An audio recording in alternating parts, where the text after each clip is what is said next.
Terima kasih untuk Anda yang masih bergabung bersama dengan kami dan di segmen ini kita akan review bagaimana jalannya perdagangan di sepanjang hari ini. Dan kami ingatkan kembali Anda masih bisa berpartisipasi di WhatsApp interaktif di 0812 di 8788 di 3723 seperti yang tertera di layar televisi Anda nantinya. Dan saat ini kami sudah terhubung melalui Zoom bersama dengan Bapak Joshua Marsius selaku Technical Analyst Philips Sekuritas Indonesia. Kita akan langsung sapa saja. Pak Joshua, selamat sore, apa kabar Pak? Selamat sore juga Pak. Terima kasih sudah meluangkan waktu di IDX Channel, Pak Joshua. Kabar saya juga baik. Dan hari ini indeks harga saham gabungan setelah libur panjang akhir pekan ini menarik adalah level support 78 masih mampu dipertahankan meskipun tadi sempat bergerak di zona merah begitu, dan penguatan terbatas terjadi ketika indeks harga saham gabungan berhasil kembali menembus ke level intraday tertingginya di sepanjang masa. Analisis Anda terutama di tengah penantian hasil FOMC The Fed di Kamis dini hari waktu Indonesia Barat. Kalau dilihat ya kalau kita lihat pasar masih menyambut positif terhadap kabar The Fed yang sudah menghilangkan sikap hawkish-nya, cenderung ingin melakukan pemotongan suku bunga dan berharap bahkan kalau kita lihat ada yang harapan sampai 50% pemotongan 50 BPS pemotongan suku bunga. Itu ada 60% kemungkinan dari pasar jangka yang memprediksi hal tersebut. Dan kalau kita di IHSG sendiri dengan spread suku bunga yang nanti semakin besar, ini juga jadi kabar positif yang bisa menaikkan IHSG. Kalau lihat sekarang potensinya masih bisa menguat. Mungkin ke area dekat Fibonacci dulu 2618 di 7950 sama bergerak di atas area support 7600, potensi penguatannya masih bisa berlanjut. Jangka pendek skenario-nya akan seperti apa Pak Joshua ketika hasil dari FOMC The Fed tadi juga sudah Anda sebutkan antara 25 kemudian juga 50 basis point. Ada semacam perbedaan dalam hal ini, apakah nanti ada pengaruh tidak Pak ketika The Fed hanya memangkas 25 basis point saja dibanding dengan memangkas suku bunga di 50 basis point dalam hal ini? Kalau dilihat memang paling pengaruhnya dalam jangka pendek ya. Kalau outlook-nya ke depan kelihatannya kita bisa lihat bahwa kalau pemotongan suku bunga ini akan dilanjutkan mungkin lebih lanjut apalagi dengan keadaan PMI yang terus turun. Untuk IHSG paling berpengaruhnya sedikit aja, mungkin ada koreksi sebentar ke dekat area 7725 ataupun 7650 jika pemotongan di 25 BPS saja, kecewa sebentar, tetapi kalau masih berlanjut outlook-nya apalagi pemotongan suku bunganya, biasanya pasar saham masih akan melanjutkan apresiasinya ataupun kenaikan harganya. Oke, tidak hanya beberapa basis point yang akan dipangkas, tapi juga keberlanjutan pemangkasan suku bunga sampai dengan akhir tahun atau tidak begitu. Nah, ketika skenario ini terjadi, banyak pihak yang sebelumnya memperkirakan indeks harga saham gabungan ini sudah price ini nih, kenaikannya sudah sangat signifikan. Tadi Anda katakan ada peluang koreksi, tapi lebih ke arah jangka pendek. Ini arahnya akan kemana nantinya, Pak Joshua? Paling kalau tadi ke arah 7650 sampai arah 7725 terlebih dahulu ya. Kalau ke sana dulu, kalau dilihat dari tren yang jelas masih cukup oke, tren juga masih bullish sekali, pergerakan harga di atas 220 hariannya bahkan, 20 harian rata-ratanya, jadi masih cukup oke secara tren. Target Anda sampai dengan akhir tahun di berapa Pak? Kalau target akhir tahun sekitar 82. 8.200 ya Pak? Iya betul. Nah, saham-saham yang menjadi penggerek nantinya, apakah memang sektor dan saham yang cukup sensitif dengan suku bunga? Yang paling berpengaruh biasanya ke properti sama dari bank ya. Kalau bank kan resiko kreditnya makin kecil, terus juga mungkin untuk pinjaman makin lebih rendah bunganya, maka korporat mungkin lebih terinsentif untuk melakukan pinjaman. Seperti itu. Baik, bagaimana dampaknya ke teknologi Pak Joshua?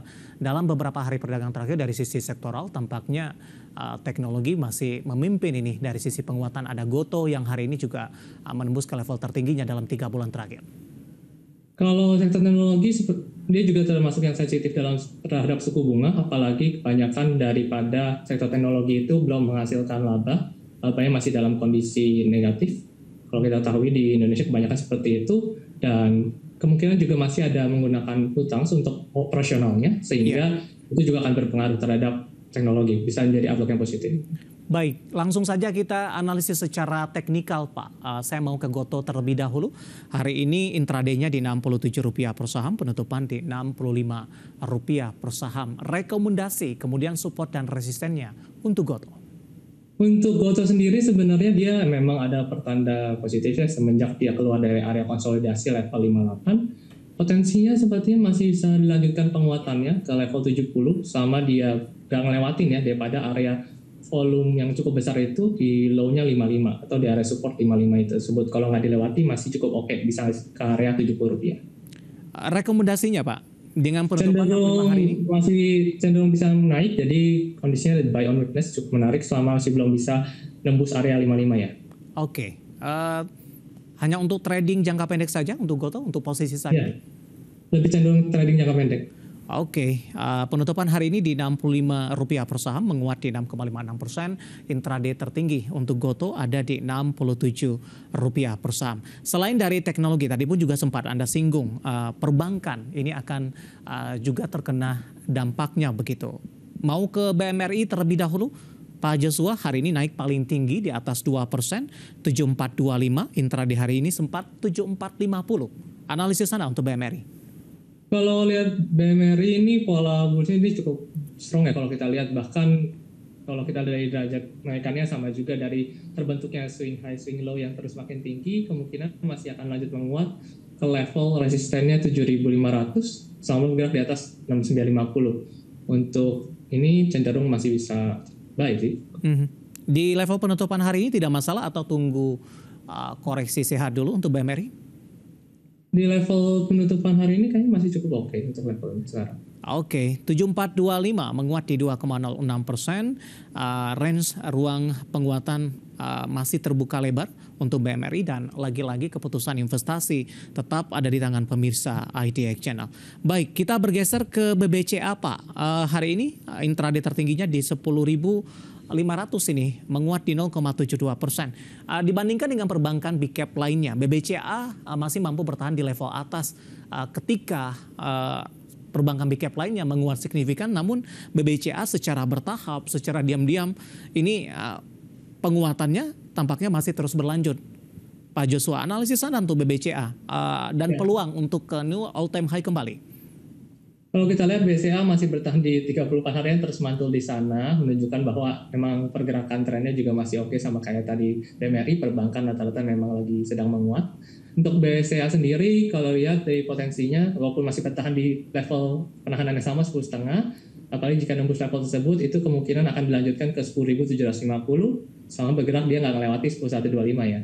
Oke, intraday hari ini di 10.350 level terendah untuk BBCA. Kita bergeser ke BRIS Pak, hari ini melesat cukup kencang. Tadi sempat menembus ke level tertinggi 3 bulan terakhir di 3180. Analisis Anda untuk BRIS? Untuk BRIS sendiri kita bisa lihat bahwa dia break strong resistennya itu cukup oke. Tadi barusan hari ini kalau nggak salah. Itu udah dilewati sekitar level 2.900-an. Jadi kalau dilihat sekarang juga masih bertahan di atas itu, kemungkinan masih bisa lanjut ke 3550 historical resistance dahulu yang pernah tercapai, sama dia belum melewati level supportnya di 2540. Didukung oleh sisi volume tidak Pak untuk BRIS di sepanjang perdagangan hari ini? Daripada yang hari ini, daripada volume perdagangannya. Kita lihat juga dari volume indicator yang sangat spike ya.